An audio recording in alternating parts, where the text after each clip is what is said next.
তোমরা যারা ক্যালকাটা ইউনিভার্সিটির আন্ডারে প্রথম সেমিস্টারের ছাত্রছাত্রী আছো এবং তোমাদের রাষ্ট্রবিজ্ঞান সাবজেক্টে অনার্স আছে, তোমাদের জন্য আজকের ক্লাসটা খুবই গুরুত্বপূর্ণ। আজকের ক্লাসে তোমাদের এসএসসি 1 পেপার থেকে 2 নম্বরের গুরুত্বপূর্ণ প্রশ্ন উত্তর নিয়ে আলোচনা করব। প্রথমে তোমরা মডিউল 1 থেকে দেখে নাও যেসব গুরুত্বপূর্ণ প্রশ্ন উত্তরগুলো আছে।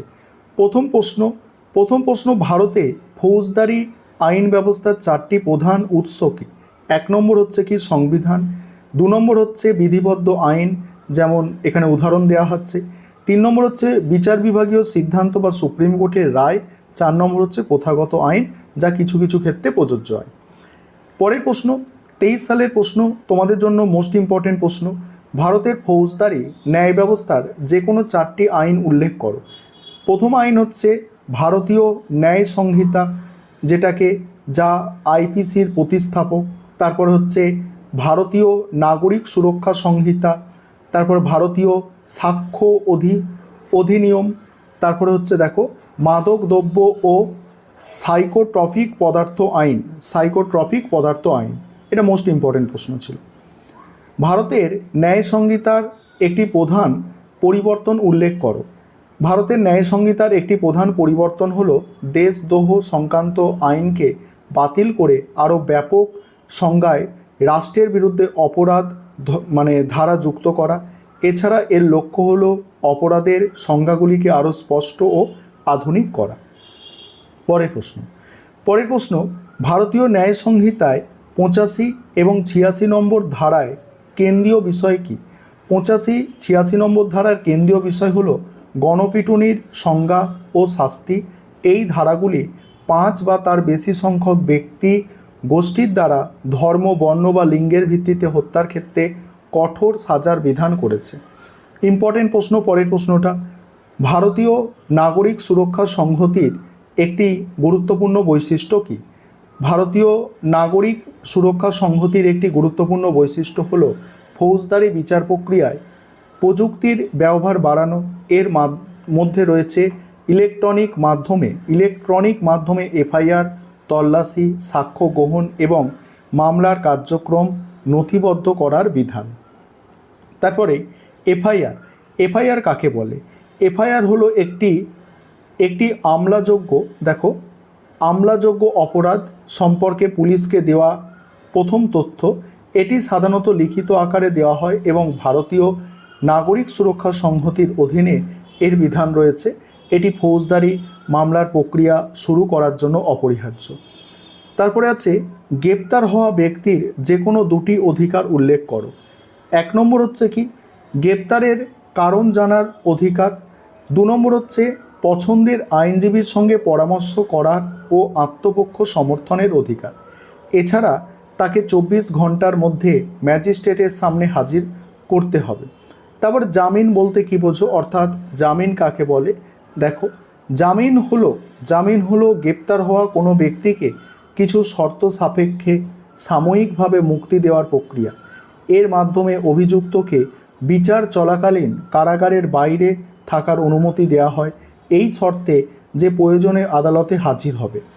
তারপরে ভারতীয় সাক্ষ্য অধিনিয়ম এর একটি প্রধান পরিবর্তন কি? ভারতীয় সাক্ষ্য অধিনিয়মের একটি প্রধান পরিবর্তন হলো ইলেকট্রনিক বা ডিজিটাল প্রমাণের গ্রহণযোগ্যতা ও পদ্ধতিকে সুনির্দিষ্ট করা। এটি ডিজিটাল সাক্ষ্যকে একটি বৈধ প্রমাণ হিসাবে স্বীকৃতি দিয়েছে এবং এর মাধ্যমে বিচার প্রক্রিয়াকে আধুনিকীকরণ করেছে। পরের প্রশ্ন খুবই গুরুত্বপূর্ণ প্রশ্ন, নিবর্তনমূলক আটক আইন কাকে বলে? নিবর্তনমূলক আটক আইন হলো কোনো ব্যক্তি অপরাধ করার আগেই তাকে আটক করা, এই সন্দেহে যে সে ভবিষ্যতে দেশের নিরাপত্তা বা জনশৃঙ্খলার পক্ষে ক্ষতিকর কাজ করতে পারে। এটি সাংবিধানিক অধিকার থাকার সত্ত্বেও আইনের দ্বারা অনুমোদিত।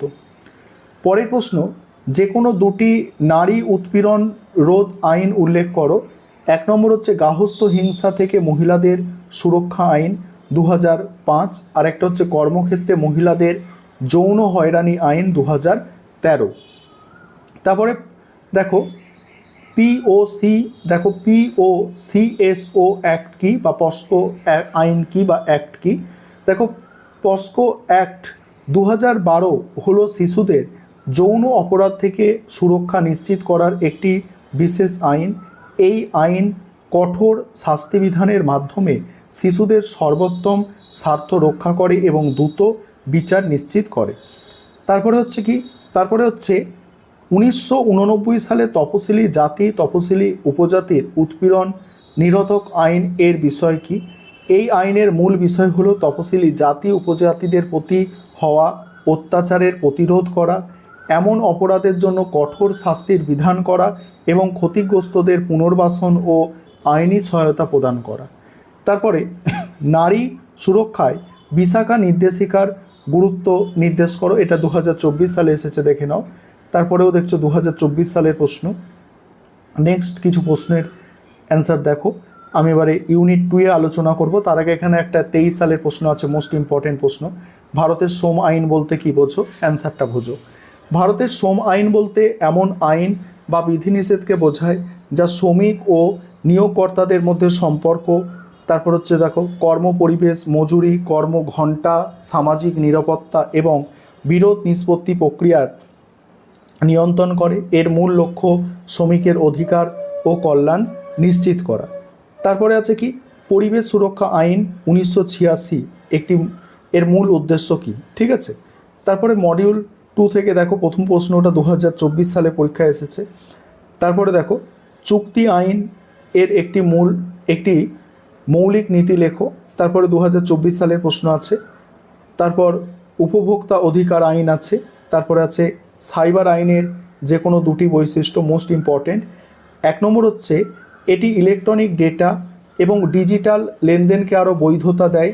2 নম্বর হচ্ছে এটি সাইবার অপরাধের জন্য শাস্তির বিধান রাখে এবং অনলাইনে ব্যক্তিগত তথ্যের সুরক্ষা নিশ্চিত করে। পরের প্রশ্ন দেখো, ভারতের সাইবার অপরাধ নিয়ন্ত্রণের জন্য প্রধান আইন কোনটি? ঠিক আছে, অ্যান্সারটা দেখো। ভারতের সাইবার অপরাধ নিয়ন্ত্রণের জন্য প্রধান আইন হলো তথ্য প্রযুক্তি আইন 2000, অর্থাৎ ইনফরমেশন টেকনোলজি অ্যাক্ট 2000। এই আইনটি ডিজিটাল লেনদেনকে আইনি বৈধতা দেয় এবং সাইবার অপরাধের জন্য শাস্তি বিধান রাখে। তারপরে ফিশিং কী ধরনের সাইবার অপরাধ, এটা ভালো করে দেখে যাবে তোমরা। তারপরে দেখো বাকি প্রশ্নগুলো দেখে নাও। 24 সালের একটা প্রশ্ন আছে, এখানে একটা ইম্পর্টেন্ট প্রশ্ন। সন্ত্রাস বিরোধী আইন কিভাবে মানবাধিকারকে প্রভাবিত করতে পারে? সন্ত্রাস বিরোধী আইন প্রায়শই ব্যক্তির স্বাধীনতা এবং আইনি প্রক্রিয়ার অধিকারকে সীমিত করতে পারে। উদাহরণস্বরূপ ইউএপিএ অধীনে দীর্ঘ সময় ধরে বিচার ছাড়াই আটকে রাখা বা জামিন পেতে অসুবিধা হওয়া মানবাধিকার লঙ্ঘনের উদ্বেগ সৃষ্টি করে। তারপরে দেখো পরের প্রশ্ন উত্তরগুলো দেখো। এখানে একটা 24 সালের প্রশ্ন আছে, দেখে নাও তোমরা। এগুলো তোমরা শেষ মুহূর্তে দেখে যাও। আশা করি এখান থেকে কিছু প্রশ্ন অবশ্যই তোমরা কমন পাবে এবং আগেও আমি অনেক প্রশ্ন উত্তর আলোচনা করেছি, ঠিক আছে? সেগুলো দেখে যাও এবং অন্যান্য গুরুত্বপূর্ণ প্রশ্ন আর আলোচনায় যাচ্ছি না, তবে এগুলো একটু দেখে রাখতে পারো। আমি স্ক্রল করে যাচ্ছি, সব গুরুত্বপূর্ণ প্রশ্নগুলোই এখানে রাখা হয়েছে। জামিন কি আছে, কোন পরিস্থিতিতে জামিন নাকচ হতে পারে, তারপরে আইপিসির পুরো কথা, রাষ্ট্রের বিরুদ্ধে একটি অপরাধ উল্লেখ করো, ভারতের ব্যক্তিগত আইন সম্পর্কিত একটি বিষয় উল্লেখ করো, বিশেষ বিবাহ আইন, সব গুরুত্বপূর্ণ প্রশ্নগুলোই এখানে রাখা হয়েছে। কত সালে উপভোক্তা সুরক্ষা আইন তৈরি হয়, তথ্যের অধিকার কি আছে, সব গুরুত্বপূর্ণ প্রশ্ন দেখে নাও। টোটাল আজকে 60টা প্রশ্ন তোমাদের সঙ্গে শেয়ার করলাম।